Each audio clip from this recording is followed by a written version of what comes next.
Hi everyone and welcome back to Viva la Resistance, the show right here on Dedicated to Art where we review Star Wars Resistance. For this week, I'm your host, Case Cornelis, joined by, well, the usual guys, Chris Doman and Nico Rigoli for Episode 4, Hunt on Celsor 3 of Season 2. Now, in my opinion, this is a little bit of a filler episode. We essentially continue what we did last week, however, without the First Order for a change. There was no First Order, it was just crew. So I'll just ask this right off the bat. What did you think about the episode? I'll go to Nico first. Um, I do feel you on it being a filler episode, but I don't really care as much because it felt relatable to me. Like as a pet owner, and we're gonna get into that aspect of it in a little bit, but as the owner of a tiny dog and realizing the kind of shenanigans they can get into, this kind of spoke to me a little bit. And also, there was the curiosity aspect of how the hell are they going to take down this monster and then let alone get it to the Colossus for food purposes. So, like, that alone kept me invested. And thirdly, the whole coup dynamic of how the pirates were trying to usurp Captain Dozo and basically use propaganda to make him look bad. And it's just a matter of Kaz and Torra trying to constantly undermine the pirates undermining. I just enjoyed all the dynamics in this episode. Yeah, speaking of Kaz and Torra, Chris, what were your thoughts on this episode? Of course.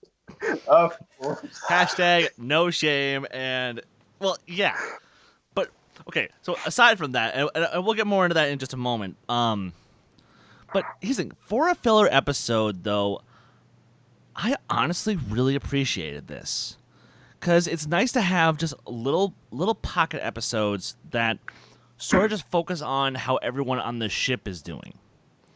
I'm getting actually the same thing through my watch through of the original Star Trek series, and I'm noticing sort of a similar thing in a couple episodes where we're just focusing on how's everyone actually handling the situation that they're in. You know, how are they handling it on a 5-year mission in space, or how are they handling it being on the run from the First Order with no supplies, no food, no nothing. And you know what? I appreciate that about this episode. Do I think it could have used a little more action? Sure, but the jokes were still good. Of course, Kaz and Torra, you know I'm happy about that. And of course, food. Food. I'm so happy that made a comeback. Yeah, that was a nice callback. As you're saying, the episode starts off and the realization of the fact that there's no food, there are no drinks, there are no supplies. They need to get it somewhere because, well, previously the Colossus was on a planet where they could, ships could fly in and give them the supplies and everything. Now they can't do that because they're on the run and they can't just ask anyone for help because that'll also probably put the Colossus and everyone there in danger. So it was interesting for me to see that they are actually tackling that issue, which is an issue that most people probably wouldn't care that much about, but it is still an issue. And this is more like a nitpick for people. Like, how would they have food and drinks if they're stranded? Well, this episode actually explains it. It shows that Aunt Z and the people in the bar, they are not having drinks. Aunt Z is not having customers because she has no supplies and she actually wants to leave. She threatens to leave.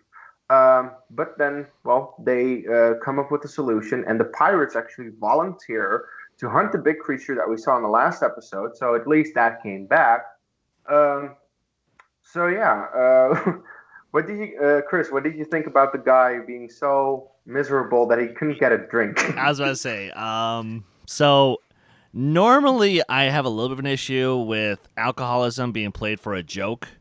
But here, it actually worked because it showed the desperation of like how much we really need some supplies on this damn station, you know, and I couldn't help but crackle at the fact that they were taking such cheap shots at someone who clearly just spent his days getting boozed up in Anzi's bar. But hey, you know, every bar has to have one, and that's the one. Exactly. Nico, what were your thoughts about just the setup of the episode where we saw them not having food and supplies? I didn't think about this as I was watching the episode, but I just now remembered. Was it a Carnival cruise that got stranded in the middle of the ocean a few years back Yes. for like 13 days before finally making it back to port? And these poor souls were just stuck with like no plumbing, no, I don't know what the food situation was there, but it was just chaos the longer they spent on that ship. And this is kind of like our insight into here's what actually happens when you're stranded on a ship with little supplies. Like this sort of thing happens, and especially if you look back at what kind of lives these people were living on the Colossus when it was still on the planet that it was on. Like not only were they getting supplies in, but they could also fish. I'm pretty sure they could fish. I mean, it was an ocean planet, so they could anytime deliveries were running low, they could just go straight to the ocean. And also, if you look at some of the food they were getting while they were still on that plant, like they were getting puffer pig bacon. Like that sounds delicious. And now there's like they barely even have water to drink. So like if they have every reason to want to leave, and Captain Doza has every right to feel like crap for not being able to cater to his passengers the way a captain should. Like he feels like he's let down everyone on board. He feels like he's disgraced his post, and there's the internal struggle of that, as well as Aunt Z. She's struggling with not being able to do her part as someone in the service industry. Like she has nothing to serve, so she's like, I got to take my business elsewhere. And just everyone is like, what is my place on this ship if there's nothing for us to do in terms of our job descriptions? Mm-hmm. Yeah, and to solve it, the pirates volunteer to hunt the big creature.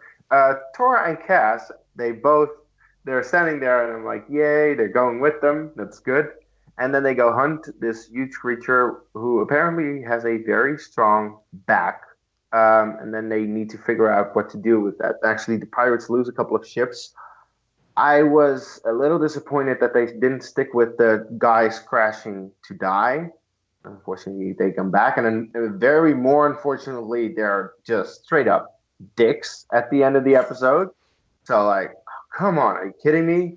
I wasn't a fan of that. But at least Sonara straightened him out. Yes, she did. She makes them apologize, and it's more at the end of the episode. But yeah, they fail to kill the creature. Then Torra talks to her dad, and I noticed this is the first time we see Captain Doza without a hat. I don't know why. Right? I don't know why that stuck out to me, but I was like, wait, that's Captain Doza without his hat. That's the first time we see that. I feel like this might be, and not intentionally, but this could be just an Easter egg too. Like regular people interacting with Dave Filoni, like you never see him without his hat, and when you do, it's like seeing a unicorn. Yeah. That's the thing. I have actually seen Dave Filoni without his hat, but it's like a rarity. You hardly ever see that. But to resolve the matter, they want to capture the creature. By the way, I noticed that the creature was called a Jakusk. I was like, they were like, what do we call this creature? Jakku. No, that's a planet. Yes, do it. Like, come on. That's the laziness of your writing. Well. No. It's not lazy because we had to make sure we got a very terrible joke at the end of the episode once it was brought down. But yeah, we'll get there, and it's terrible. But yeah, then Kaz and Torra, they go to Torra's quarters, where they meet Buggles. Oh boy, here we go. And they come up with a plan to take it down from the surface with a cannon. But I just want to ask, did you guys like the? I have a screenshot of it in the video in our stream. Oh, well. So. What did you guys think of the action sequence of the pirates going after them and then them failing and coming up with a plan, Chris? it was nice to have that little bit of continuity because, like, how last episode when they were doing the training exercise and they try shooting the creature from the top, does nothing. Shoot it from the bottom, that's where you can hit it. But because they couldn't get that clear shot, of course the creature was gonna fight back. And it was good that they failed the first time. I appreciated that, but what was actually kind of weird, at least for me, was realizing how much Buggles was going to be involved with this episode, even though CB23 clearly tried to keep Buggles back in Torra's room, but that didn't quite work out for her. And somehow the dog still had to come tag along the journey, which, by the way, side note, I find it weird just how attached Buggles is to Kaz. That is true, and we see this a lot in TV shows and movies where pets pets get attached to like the boyfriend or girlfriend of the significant other. So I'm like, hey, that's I mean, they were both sitting on her bed at the same time. They definitely were. Hey, Nico, get your mind out of the gutter. Hey, I was just happy seeing that, and then Nico alluded to this. Buggles gets himself into trouble because he goes along with Kaz on his ship and goes to the surface with them, and that causes some problems. And Nico, you said that you were a pet owner and that you know a thing or two about this. First, Chris mentioned continuity from the last episode, and not just continuity in terms of like how do we take down this giant creature, but also like continuity of teamwork and like the pirates weren't there for those training exercises with the aces, so like Kaz was able to establish a repertoire with the aces of like, here we need to work together to take down this creature. Pirate leader Kragan does not give any craps about what Kaz has to say. He's trying to take every ounce of power from everyone who has it that he can, because that's simply just what pirates do. Like they fight for themselves, and unless you're like really close to them, that's how it's going to be for the duration of their career as pirates. When I realized there's no way Kragan's going to listen to Kaz, and Sonara kind of realized the same thing. Everyone was just like, we got to get out of here. This isn't working. And it's also in Kragan's nature to like, it didn't work, so I'm going to blame the aces and say it was their fault we didn't make it work. Which, no, had you listened to them, it would have worked perfectly. Well, as perfectly as it could be when you have Kaz as one of them working with you, because he's a flawed human being. And as for Buggles, the moment CB23 was like trying to shoo him back into the door, I was like, okay, maybe we're not going to get the pet shenanigans. And then 3 seconds later, I'm like, nope, he got out. And then it was that moment that I realized, okay, how's this going to play out? I was just so curious as to like, okay, now the dog is loose. What happens next? And I didn't know you could hide in like the floor pedals area of the cockpit, but okay. Whatever you got to do to tell the story, I'm okay with. And the best part for me was like, Torra notices just from Kaz's flying of like, something's not right here. And he's just trying to wave it off. He's like, nothing to see here. Move along. And then they actually land. She sees Buggles in the cockpit and she's like, Babe, what are you doing? you knew from like the moment that happened, you just knew this mission was going to get worse and worse and worse before it got better. And it was going to be just comedy gold, and that's exactly what we got. Pretty much, yeah. But Buggles actually manages to run off the moment that they're not looking, and then they need to find it, which causes Torra to get on the giant creature, Jakusk, where she needs to get off the creature as soon as possible, and then apparently Buggles is on the top of his pirate. How the hell did he get there? Like, seriously, I he's on the mean, top of that thing. Like, how did he he's got climb 6 that? legs. He knows how to climb. I mean, And listen, you mentioned me being a pet owner earlier. I still remember one time we left Luna out on the front porch. We have a gate blocking the stairs so she can't get through. But the gate was kind of loosely propped up, so there was an opening for her to climb down the stairs. And then the next thing I know, I'm looking at her through that glass door to the side of me on the back porch. She ran from the front porch to the back porch, and I'm like, how did you, what? So yeah, listen, when you have a dog, they are capable of doing some very sneaky things. it's true. Apparently so. Anyway, they have a cannon. The battery gets taken away from them, which forces Kaz to use CB-23 for a battery, which apparently works. Also, yeah, as I said, the pirates that were supposed to die come back and they steal their ships. Like, are you kidding me? Are you seriously kidding me? Why couldn't they just die? I'm sorry that I might be a little too mean to them, but seriously, if you then steal their ships, that's just a bitch move. It's the domino effect of things getting worse and worse and worse for Kaz and Torra before things got better. You've got the dog loose, you've got this giant beast trying to eat you, pirates that are running away for their lives just took your ship. It's like, what else could go wrong? The battery gets taken. That too. And the battery also gets taken. But in the end, they do take the creature down, and they get food. Food. Chris, what are your thoughts on like the ending of the episode? So, okay, I don't want to come off like a PETA member here. I kind of wish they could have found another way.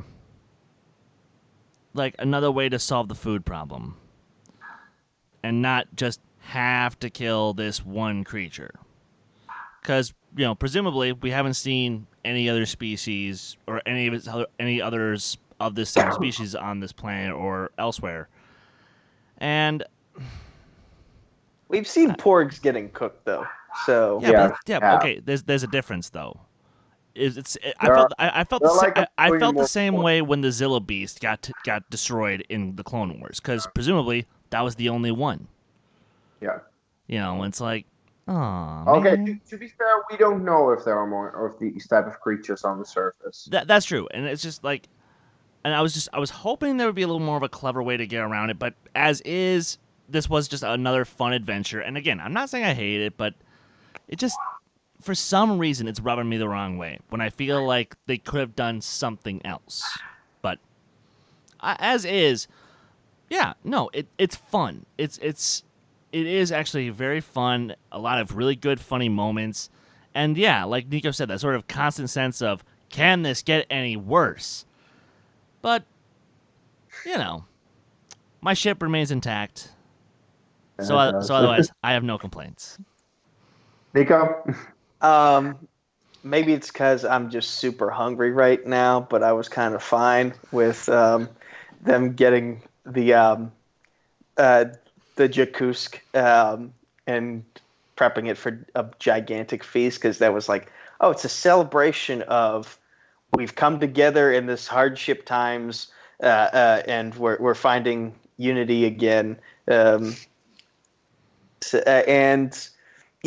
also like that little touch of what was Niku doing the whole episode. Like, we thought he was getting ready to leave, and it turns out he was actually just working on making a nice little projector of like, here's a little reminder of home for us.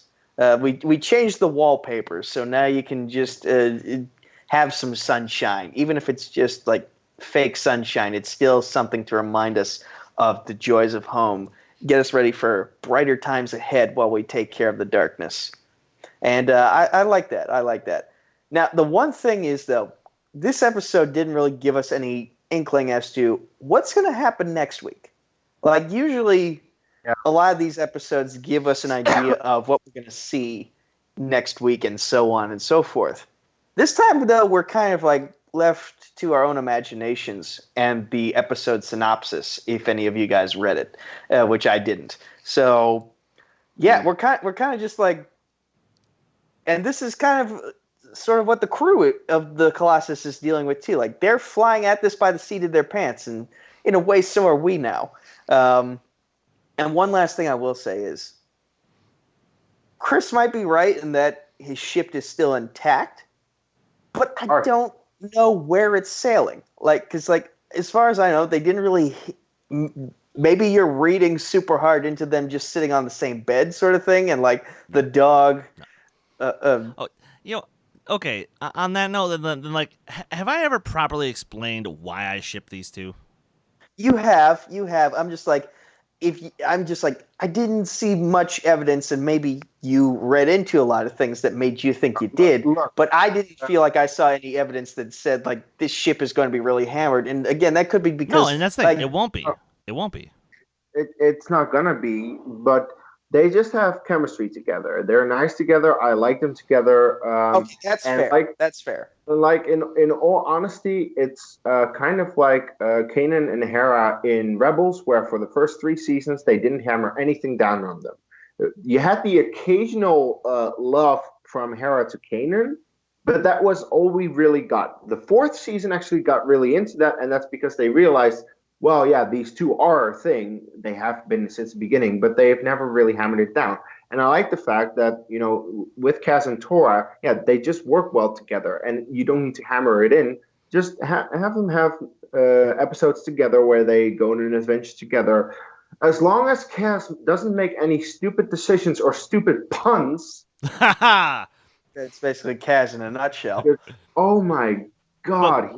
But hold on. But so, Case, could you say that the Jakusk is Jacooked? Shut up. Terrible. Maintain professionalism. I know. God. But seriously, that was a terrible pun, and like stuff like that, if you make puns like that, you need to have a girlfriend who appreciates or at least accepts those puns. And Kaz and Torra are not there yet. That's where I feel, Kaz, stop doing this. You're killing it. My God, that was a terrible pun. No, look, in the end, I'm just a little bit bummed that we didn't see any of the First Order in this episode. None of it. Where I'm like, the last episode at least included that. Despite being a little bit filler, we saw at least Tam train. And out of the 4 episodes that we've had so far, we've only had one real big plot-heavy episode, which was the second one. The first one was a breather. The last one was kind of filler. This one was kind of filler. And I'm just waiting for them to really get into it again. Face the First Order. Have a battle. Show the Aces fight now that they should be able to fight. Show how the pirates would handle themselves. I want to see something of that because, so far it's a little slow of a start. But I hope that this is essentially just them starting off slow to ramp up to something later on. And I hope it's sooner rather than later. So I think we'll get there. Chris, what are your thoughts on the overall episode and what are your expectations going forward? Ditto. Like, look, this was a nice little episode to sort of more focus on the characters, more focus on the scenario, more focus on how dire it was really starting to get on board the Colossus. But I do miss the First Order. I do miss the plot. I want us to go back to it. I want to get back into this. I want the fight to come back. Exactly. Nico? I was kind of fine with the First Order not showing up in this episode simply because I didn't feel like once I got an idea of where things were going with the story arc of this episode, I felt like there's really no need for the First Order to be here, like unless you can find some sort of parallel, like, oh no, somebody tainted all the food in the cafeteria. So like there's nothing for them to eat and they have to be in a similar situation of like maybe they need to get the beast also.